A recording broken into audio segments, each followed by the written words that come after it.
Evangelho de Mateus, capítulo 16. É um versículo muito conhecido, né? Enquanto você abre, eu vou falando um pouquinho para a gente adiantar. Eu quero falar hoje sobre a igreja que impacta o mundo. A igreja que impacta a nossa geração. Você quer ver a sua geração impactada? As pessoas impactadas pelo poder de Deus? Nós vemos que lá no início da igreja, a igreja de Atos, ali, do Atos dos Apóstolos, ali, a igreja do primeiro século, ela impactou a sua geração. A tal ponto, meus irmãos, que quanto mais pessoas eles matavam por causa do evangelho, o sangue deles que caíam sobre a terra era como semente que brotava. E Deus quer nos levantar como uma igreja, eu digo não só essa igreja aqui, mas o povo dele, para impactar não só essa nação, mas para impactar toda a terra.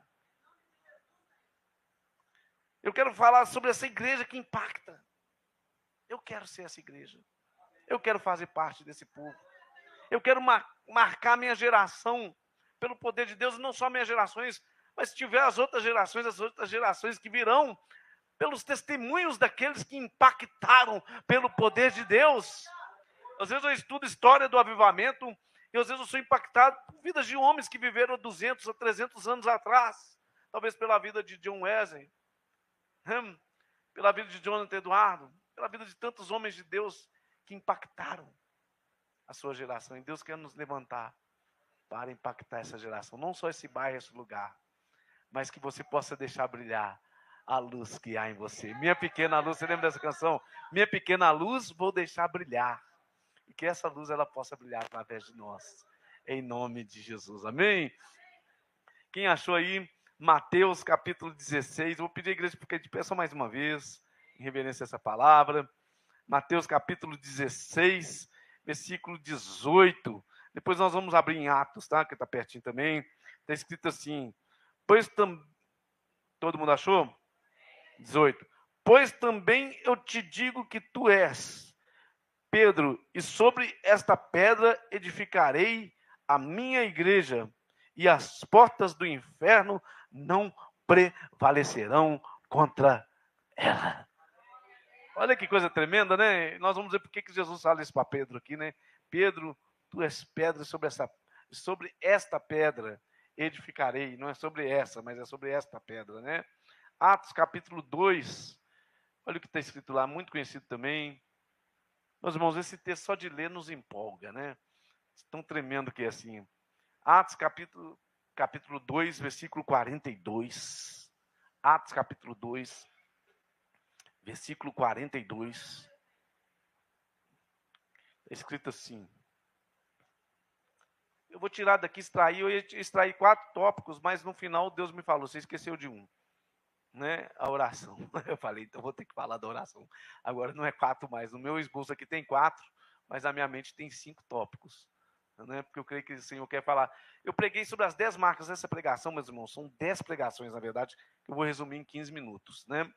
Mas eu preguei sobre 10 pregações, sobre as 10 marcas da igreja. Não sei se a igreja lembra disso. Né? Foi tremendo aqui. Essas 10 marcas tem dentro desse texto aqui. Mas nós vamos expor rapidamente aqui. Olha o que está escrito aí, versículo 42. E perseveravam na doutrina dos apóstolos, e na comunhão, e no partir do pão, e nas orações. Em cada alma havia temor, e muitas maravilhas e sinais se faziam pelos apóstolos. Todos os que criam estavam juntos e tinham tudo em comum. Vendiam suas propriedades e fazendas, e repartiam com todos segundo cada um tinha necessidade. E perseverando unânimes todos os dias no templo e partindo pão em casa, comiam juntos com alegria e singeleza de coração, louvando a Deus e caindo na graça de todo o povo. E todos os dias acrescentava o Senhor à igreja aqueles que haviam de se salvar. Amém? Amada igreja, pode se sentar. Meus irmãos, eu creio que isso aqui não é só para Atos, aqui no livro da igreja primitiva. Até porque esse livro, eles dizem que deveria se chamar Atos do Espírito Santo. E o mesmo Espírito que operava ali sobre aquela igreja, é o mesmo Espírito que opera nos dias de hoje, através da nossa vida. O mesmo Deus que levantou aquela igreja ali, aquele povo para impactar aquela geração, é o mesmo Deus que quer levantar a minha vida e a sua vida para impactar a nossa geração. A igreja, como nós vimos aqui, Jesus falando para Pedro, olha Pedro, tu és pedra, e sobre esta pedra, ele faz um trocadilho aqui, Pedro, tu és pedra, aí ele vira para ele, porque se fosse Pedro, ele falaria essa, não falaria esta, né? Pedro, tu és pedra, e sobre esta pedra edificarei a minha igreja. E as portas do inferno não prevalecerão. Parece que as portas do inferno estão prevalecendo, né? Se nós formos olhar. Aqui mesmo tem mais de 10 botecos e uma igreja, né? Se nós vamos pensar assim, mas eu quero te dizer que Deus está no controle da história. Ele não perde o controle. A obra dele está acontecendo. Amém? E eu creio que Deus está levantando uma geração de pessoas apaixonadas pela presença do Senhor, que vai impactar essa geração. Pode ser que 20, 30 pessoas, mas eu creio que amanhã serão milhares e milhares e milhares, porque são pessoas aqui cheias do Espírito Santo de Deus, cheias do poder do Senhor, para impactar a sua geração. Então nós podemos ver aí, a igreja não é invenção do homem, meus irmãos. Não é Pedro que inventou a igreja, como aqui a igreja gosta de colocar, alguma igreja aí gosta de colocar que Pedro é o primeiro papa, porque ela quer tomar ali a autoridade para si, o sacerdote para si. Não é. A igreja não é invenção, não é algo que alguém achou legal, eu vou reunir um povo aqui e tudo, não. Mas a igreja, ela é o próprio Senhor Jesus que instituiu esta igreja. A igreja, ela não pertence a homens, a igreja, ela não tem dono em si humano, até que tem gente querendo ser dono de império, né? Dono de tudo, dono até daquilo que não é dele. Mas sabe da verdade? A igreja, ela pertence ao Senhor Jesus. Eu não sou dono de nada dessa igreja. Eu disse isso para um pastor aí, ele falou, graças a Deus o senhor me falou isso, que me aliviou tanto, tirou um peso das minhas costas. Ele estava com um peso tremendo. Ele falou, como é que você faz a sua igreja? Eu falei, primeiro, me desculpa, amigo, mas eu quero te dizer que a igreja não é minha. Porque ele disse, Pedro, tu és pedra, e sobre essa pedra edificarei a minha. Olha aí o pronome possessivo, a minha igreja. A igreja não é minha, o rebanho não é meu, não. Eu não sou dono de ninguém. As ovelhas são do Senhor Jesus, é um homem que gosta de ser dono de tudo. Mas a verdade é que pertence ao Senhor Jesus. A igreja é o corpo de Cristo, e o corpo só tem vida se ele estiver ligado à cabeça, que é Cristo Jesus. É por isso que ele vai dizer, Pedro, tu és pedra, e sobre esta pedra, ele está dizendo, Pedro, tu és Petro. Ali está dizendo, Petro é um fragmento de rocha, é uma rocha pequena. Ele está dizendo, Pedro, tu és uma pedrinha pequena, um fragmento, mas se você estiver sobre esta rocha, que sou eu, o reino vai ser edificado através de você. Nós precisamos estar nessa pedra. Não há vida fora de Jesus, meus irmãos, a vida só tem Jesus. A igreja, quando o homem é exaltado, eu não gosto de exaltar homem nenhum, ele pode pregar bem do jeito que ele for, pode ser isso, aquilo. É verdade, eu escuto alguns, eu escuto Hernando Dias Lopes, escuto Leandro Peixoto, tá? Escuto só gente boa também, tá? Mas eu não fico exaltando ninguém, não. Porque só há um que é para ser exaltado, que é Jesus. Amém? E a igreja, na verdade, quando ela começa a exaltar o homem, ela se perde totalmente. Há um só que pode ser exaltado aqui nesse lugar, é o Senhor Jesus, porque Ele é o cabeça, Ele é aquele que ordena, Ele é aquele que traz vida sobre a sua igreja. Então, essa igreja que vai impactar a geração, meus irmãos, é essa igreja que é firme nesse fundamento. Olha o que ele diz, Pedro, tu és pedra, tu és Petro, eu sou a rocha. Na verdade é porque Jesus está dizendo isso, se nós lemos esse texto aqui e ver o contexto, porque Pedro tinha feito uma confissão ali, olha, tu és o Cristo, o Filho do Deus vivo. E quando ele fala isso, ele está dizendo, Jesus, eu reconheço que o Senhor é o único que tem poder para salvar, para transformar, para libertar, e que não há outro nome além do teu nome. E quando Pedro faz essa confissão, Jesus fala, Pedro, foi o Espírito de Deus que te revelou. Foi Deus que abriu os seus olhos, porque nós podemos ter isso só se o Espírito Santo de Deus abrir os nossos olhos. Se ele não abrir, nós por nós mesmos humanamente não podemos ter. Você tem essa revelação porque Jesus abriu os teus olhos espirituais. E quando Jesus então está falando isso para Pedro, Pedro, tu és pedra, e sobre esta pedra que sou eu, ele está dizendo, Pedro, sobre esta confissão que você fez, que eu sou o verbo, que eu sou o filho, que eu sou aquele que desceu da glória, que eu sou aquele que vim para te resgatar e para te dar vida, sobre esta confissão que você está fazendo, eu vou edificar a minha igreja. Meus irmãos, nós somos pedra como Pedro, e você só se torna edifício e se torna construção quando você está firme nesse fundamento que é Jesus Cristo.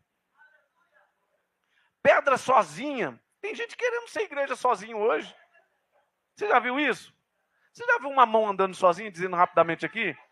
Só no desenho Hadas, lá na família Hadas, tem uma mão lá que anda sozinha, né? Mas você não vê ninguém, você não vê o braço sozinho. Braço sozinho não é corpo. Você sozinho, você não é corpo. Mas quando nós nos reunimos em Cristo Jesus sobre essa confissão que é o firme fundamento, nós somos a igreja, nós somos o povo santo que vai morar no céu, nós somos aqueles que vamos dar glórias a Deus eternamente. Aleluia! É porque sobre esse fundamento, pedra, você já viu tijolo sozinho ser construção? Não forma nada, forma. Mas tijolo, quando é colocado sobre tijolo, ele forma parede, forma cômodo e forma edifício. Eu e você só somos construção, edifício do reino de Deus. Efésios 2 vai falar que nós somos edifício e que todo templo bem ajustado cresce para dentro do Senhor, por medulas e ossos. E nós precisamos estar firmados na rocha. Nós precisamos, como igreja, estarmos unidos e juntos, porque Ele é esse fundamento. Dizendo aqui rapidamente, 1 Coríntios 3, 9 a 11, não precisa abrir, mas vai dizer assim, olha, um fundamento foi colocado. Veja como cada um constrói sobre ele. Olha, a obra de Deus, Jesus, nós sabemos que ele é o firme fundamento. E qual que é a construção que nós temos colocado sobre esse firme fundamento? Porque é verdade que um dia a minha obra e a sua obra vai ser testada, não é a sua salvação. Mas a minha obra e a sua obra vai ser testada. E aquilo que é palha vai queimar. Esse mesmo texto 3, 16 em diante vai dizer isso. Mas que naquele dia Deus tem misericórdia. Que quando o fogo vier, a nossa obra seja provada como ouro. E nós possamos apresentar diante dele. Meus irmãos, a igreja que impacta o mundo, primeira coisa, é uma igreja que persevera na doutrina dos apóstolos, que é essa confissão, que é Cristo Jesus. Jesus é o firme fundamento, os ensinos dele são vidas, são palavras que transformam e são palavras que libertam.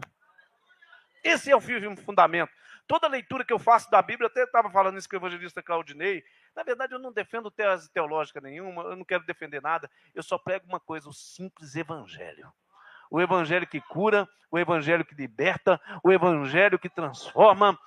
Amém? Tem gente muito preocupada em discutir isso, em preocupar aquilo. Não, nós precisamos de voltar a esse evangelho simples. Porque esse evangelho, como o pastor José Ramos estava dizendo ontem, esse evangelho é que transforma. Romanos 1,16 vai dizer assim, não me envergonho do evangelho, porque ele é o poder vivo de transformação para todos aqueles que nele crê. Cristo é as boas novas, meus irmãos. Ele é a porta de entrada do reino dos céus. Outro dia eu estava num comércio e eu falei, olha, eu tenho boa notícia para você. E o comerciante falou, mas o que é boa notícia? Eu falei, porque o evangelho é boas novas. Ele falou, então me conta essas boas novas que eu quero ver. Eu falei, a primeira notícia é que você está morto. Ele pegou e andou para trás e falou, espera aí, você está falando que isso é boa notícia? Aí eu virei para ele e falei, mas Jesus é aquele que vem para te libertar da morte. E se você crê nele, você tem vida. Graças a Deus esse homem se entregou ao Senhor Jesus, foi salvo pelo poder do Senhor. Meus irmãos, a igreja que impacta o mundo é a igreja que anda no temor do Senhor. Sabe por que tem gente que não quer vir para a igreja? Que igreja é muito chata. Desculpa dizer isso aqui. Tem igreja aí que está parecida com o mundo. Uma irmã estava na igreja, não vou citar aqui, mas a igreja é grande, falou, o pastor lá de jovem falou que o jovem pode fazer sexo antes do casamento, que não tem nada a ver, não. Meus irmãos, o povo está pirando, o povo está ficando doido. Eu estava ouvindo um outro dia aí um pregador falando que entre a ética e a Bíblia ele fica com a ética. Coitado, e pior que esse pregador era um pregador de influência na década de 90. Ficou grandes igrejas aí. Mas John Wesley ele disse uma frase assim: dai-me sim homens que não temam nada a não ser ao pecado, que eu vou transformar essa geração. E John Wesley foi um homem que transformou a história da sua geração. Nós não podemos relativar pecado. Pecado é pecado, pecado tem nome. O detalhe é que hoje a igreja, elas estão cheias de pessoas, mas cheias de pessoas que têm vivido igual a este mundo aqui, que não fazem diferença. A igreja tem sido muito parecida, a igreja visível, não é invisível, mas muito parecida com este mundo. E nós precisamos ser cartas vivas de Deus, se nós queremos transformar essa geração. A sociedade, no modo geral, ela não lê Bíblia, mas ela lê a palavra de Deus, através de um crente fiel. O que eles têm lido através da sua vida e da minha vida? Qual que é a mensagem que nós temos passado? Você sabe por quê? As palavras falam. O irmão pastor Jorge dizia isso muito. As palavras falam, mas as nossas atitudes, elas gritam. Você não precisa pregar muito e falar, não. Mas se você é um crente fiel, eles vão reconhecer em você a palavra de Deus. Tive um filósofo irlandês que disse assim: fale de amor, se for possível, use palavras. Entendeu o recado? Eu não tenho muito tempo não, então eu tenho que pular aqui. Uma igreja que impacta a nossa geração, uma igreja que exerce comunhão genuína. Meus irmãos, Salmo 133, a verdadeira comunhão, ela traz o derramado do Espírito Santo. É como bom que os irmãos estejam em união. É como o óleo que desce sobre a barba de Arão. Foi tão gostoso ontem, nós fomos lá no Lucas, lá na Dona Nona, lá. Foi uns 8 irmãos lá comer, lá junto, depois de ter orado junto. É aquela comunhão gostosa e maravilhosa. Os irmãos alegres, felizes com o Senhor Jesus. Quando nós nos reunimos aqui, você sabe por que quando você reúne aqui, o rio de Deus está correndo nesse lugar. E se você está com o seu coração aberto, esse rio ele cura, esse rio ele transforma, esse rio ele liberta. É por isso que o Salmo 133 vai dizer que ali o Senhor ordena a cura e Ele ordena a bênção e a vida para sempre. Meus irmãos, a comunhão, dizendo a última coisa que é tão importante, que os discípulos no caminho de Emaús, eles só entenderam que quem estava com eles é quando eles partiram o pão. Os olhos deles foram abertos, que quem estava com eles era Jesus. Quando eu e você temos uma comunhão íntima e verdadeira, uma comunhão de amor, de verdade, quando nós somos irmãos, nós escrevemos a história, meus irmãos. Nós precisamos ser irmãos de verdade, não só de dar tapinha nas costas, mas de andarmos juntos, de comermos juntos, de desfrutarmos da presença do Senhor juntos. Uma igreja que marca a sua geração, citando aqui, é uma igreja que ora. Eu não tinha colocado esse tópico não, e Deus falou, você vai colocar. A igreja, essa frase é conhecida, tá? É o único exército que marcha de joelhos. Uma igreja que não ora não é uma igreja que conhece o poder de Deus. E é triste dizer isso. Eu estava conversando ontem com o pastor Cristiano, ele falou, olha, pastor, está conversando com o pastor, a igreja dele tem 230 membros.